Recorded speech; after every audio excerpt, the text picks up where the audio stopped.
Joining us now is Ojinika Ojiope, which story is trending around the world. Hello, Jinix. You know I missed you. We all missed you, Dr. Abati.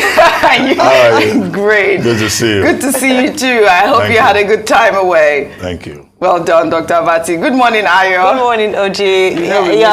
Your smile is wider, following that introduction.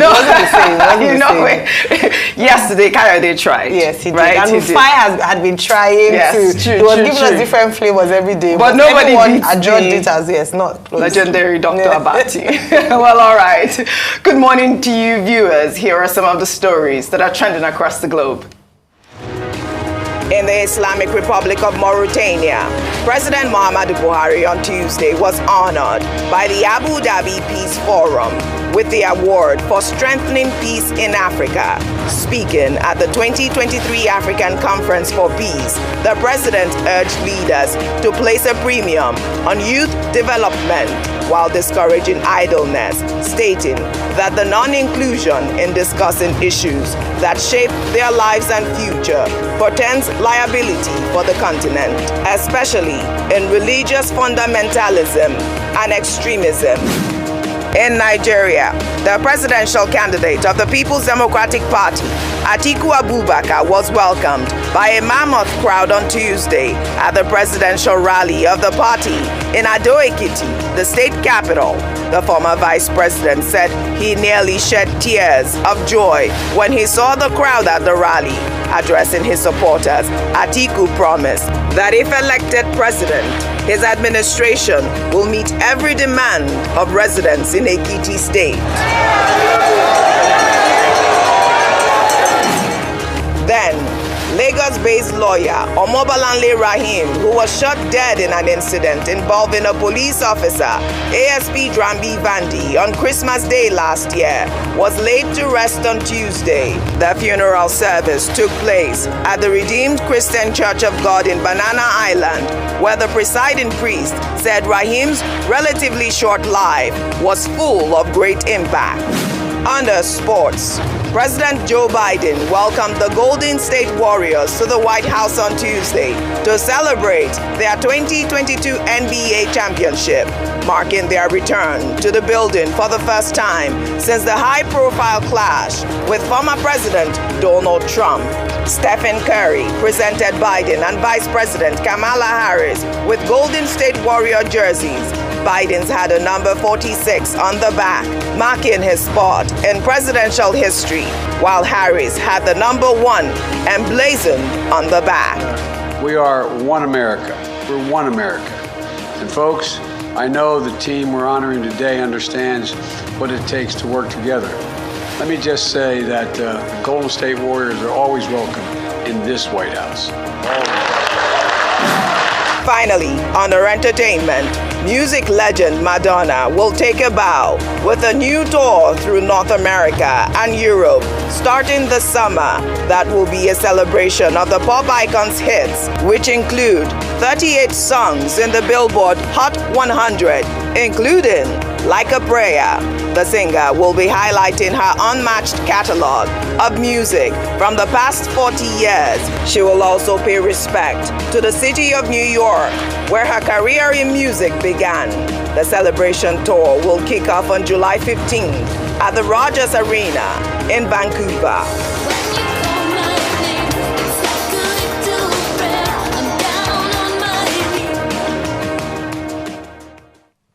Let's begin what's trending, following up on the conversation at the Chatham House in the United Kingdom by Professor Mahmood Yakubu, the chairperson of the Independent National Electoral Commission on Tuesday, where he stated that the general election will hold in spite of the apprehension amongst many Nigerians and the various attacks on the Commission's facilities across the nation. Yakubu said that he was satisfied with the preparations done so far ahead of the election and that the Commission was really comfortable and happy, especially with the bimodal voter accreditation system in place. Yakubu went on to state that mock accreditation will be carried out in selected polling units to test its integrity and hailed the Commission's in-house engineers for the design of the beavers and for always coming up with innovative ideas to enhance the electoral process. Well, according to him, an engineer at the Commission even proposed using body odor to verify voters. And all these innovations were all the work of INEC's own engineers in-house in the commission. The machines may have been fabricated outside the country, but the design of the machines were done by our own engineers in-house. In fact, one of them said they are going to introduce a new biometric using body odor. I said, please, not yet. Let's make haste slowly. But when he explained it to me, it sounded logical. He said, don't laugh, Chairman, because I said body odor is also a biometric. He said, how does your dog recognize you? It's from your body odor. And that's why if another person walks to the house, it barks. When you move into the house, it wags its tail because it recognizes your body odor. I said, but for elections, let's wait, not now. All right. I mean, Professor Yakubu had a successful turnout at the Chatham House yesterday. I thought that, this was quite amazing that he was able to praise the engineers that designed the beavers. But also what was quite instructive was the fact that he talked about the machines not being fabricated here. We also talked over the weekend during the morning show about printing ballot papers in the country. You know that they usually award these ballot papers to be printed in Nigeria, but they are, done abroad. So those are some of the issues that some of the Twitter users and social media users and Nigerians are raising about how we can better service Nigerians. Dr. Abati. Okay, the more substantive issues that the INEC chairman addressed at that presentation yesterday in London, we seem to deal with preparations, yes, challenges, prospects, lessons that have been learned, and how INEC is prepared to deliver, as he was saying in his concluding paragraphs, an election that will be considered one of the best that have been conducted out of the 7 consecutive elections since 1999 when Nigeria returned to a democratic rule. Other issues that he raised, of course, would seem to include the fact that this particular election, it's like conducting an election in about 15 West African countries. The whole of the other countries in West Africa, they have about 76-something million voters if you were all to hold elections together. But Nigeria alone has over 94 million registered voters. So that way, he was able to convey the scale of the process, and also, of course, the vast number of polling units that we have across the country. Beavers, technology, the deployment of technological tools will play a major role in that process. And it was more or less in that context saying, we are ready, we are prepared, to reassure both the international community and Nigerians. And he, of course, dealt with at length with the Electoral Act 2022, with issues such as, early funding, deployment of technology, transmission of results, inclusivity, the youthful population that are products of the Not Too Young to Run Act. So this was the substance. But during that question and answer session, so that was when that talk about body odor came around. I know that many people will find it very humorous, but yes, he didn't say that they are going to use body odor, because I'm sure his engineer that was making that suggestion was also saying that in jest, that the machine that they had designed will be effective. Because if body odor were to be used for elections, some people, the pungency of the emission of the odor can even destroy the machine. So nobody can destroy the machine. You have not perceived some very pungent body odor. So please, as he said, let us not even contemplate that. But, you may try it. We may try it. No, don't use body odor, because it could affect voter turnout. Because of people. If you go and take in unnecessary smell, you may even lose your orientation. But as for dogs, well, dogs are in a special category. They have very sharp extrasensory perceptions. In a dog's nose, there are over 1 million sensors you know. So that's why a dog is always very sharp and can differentiate. There's something they call Jacobson's organ in the anatomy of a dog, you know, and that makes sense of smell, of identification, specifically for the survival of the dog, really, you know. But I don't think we have reached that stage where you have to bring a canine, you know, a branch to come and monitor elections, or, you know, that will even frighten people away.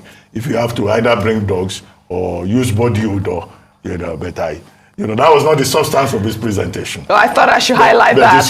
Although, to be fair, from a scientific point, there was actually research done in Spain in 2014 on using personal odor that every human being has, and that's why you can identify. So it would almost simulate the Jacobson's organ that you talked about in dogs, and they were using it as a possible way to check passengers at the airport. And so we, like what you said and what the chairman of INEC has said, we don't have the sophisticated technology yet. We're still grappling with using fingerprints and facial recognition. Yes, but it is possible. So you have, so your personal odor is separate, is different from mine, it's different from Doc's one, and I can assure you, different from the people that there is a difference between odor and scent. Yeah. You know, where so it's a scent is pleasant. I think it's the odor that he's talking about. Right? It's what your body emits. Yes. It'll be interesting to see that happen. Yeah. Well, all right. Let's take another story. The call for the arrest of Nigeria's former vice president and the presidential candidate of the People's Democratic Party by the All Progressives Congress Presidential Campaign Council is festering as the spokesperson of the campaign, Festus Keyamo, on Tuesday announced that he is ready to forfeit his role as spokesperson in order to take up the case against Atiku. Keyamo, in a petition filed on Monday, January 16th, asked law enforcement agencies to arrest Atiku based on an audio recording released by Michael Achimugu, an alleged former aide to Atiku Abubakar, where he claimed that Atiku set up special purpose vehicles to divert public funds. Keyamo, while speaking on live television, presented 3 documents, including 2 appointment letters and an email correspondence he said linked Achimugu to Atiku Abubakar, adding that when the PDP brought up dirty documents from the United States about his principal, he challenged them to court, and they ran away. In the meantime, many reactions have trailed a new video showing the APC flag bearer, Bola Ahmed Tinubu, making incomprehensible statements again. Tinubu, while speaking at a rally, tried to explain what he will do with the power sector if elected president. Let's take a look.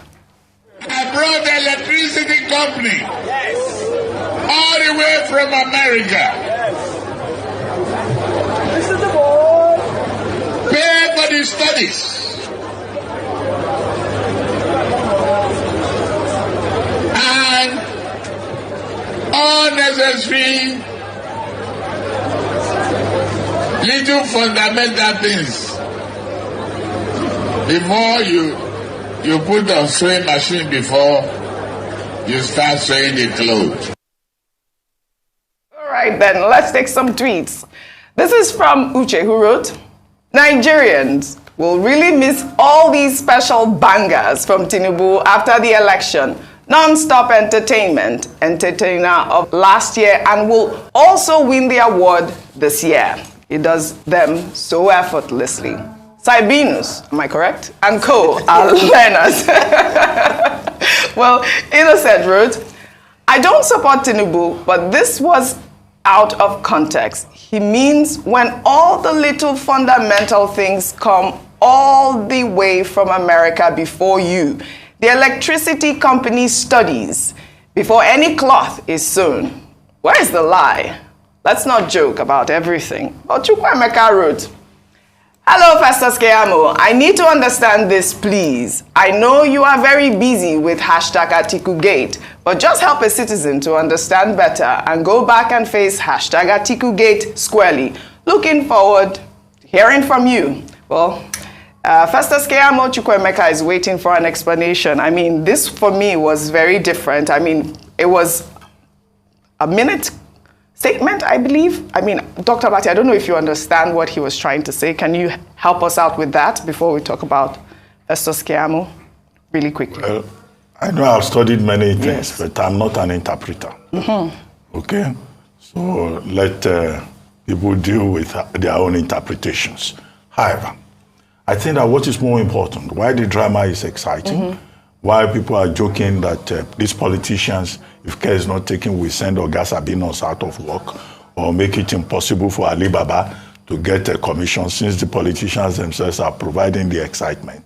I think it's more important for the ordinary Nigerian voter to focus on the issues, to listen to the details of what the politicians are saying. But they don't understand this particular sentence about the power sector. So, I mean, how do we deal with that? That's the conversation. It's very important. Then they ask questions. Yeah. Then the voter has the right to ask questions, to say, okay, what exactly are you saying? Yeah. What is the clarification about this point? Because when we go into that election on February 25, it's not going to be about the comedy. It's not going to be about the entertainment. It's going to be a choice about the future of Nigeria. And that's why I think from today, 38 days to the election, I think it's better we just focus more on the issues. The second point has to do with Festus Keyamo saying that he wants to charge Atiku Abubakar to court on the basis of allegations or disclosures made by a former aide called Michael Achimogo. Well, we had Daniel Bwala on this program this morning, and he said that, well, first, the whistleblower is just blackmailing Atiku Abubakar. Two, the principle of extopel would, apply because Atiku Abubakar has been presidential candidate again and again. So why are they bringing it up now? And you can be stopped. It's a doctrine under common law, the doctrines of common law and equity.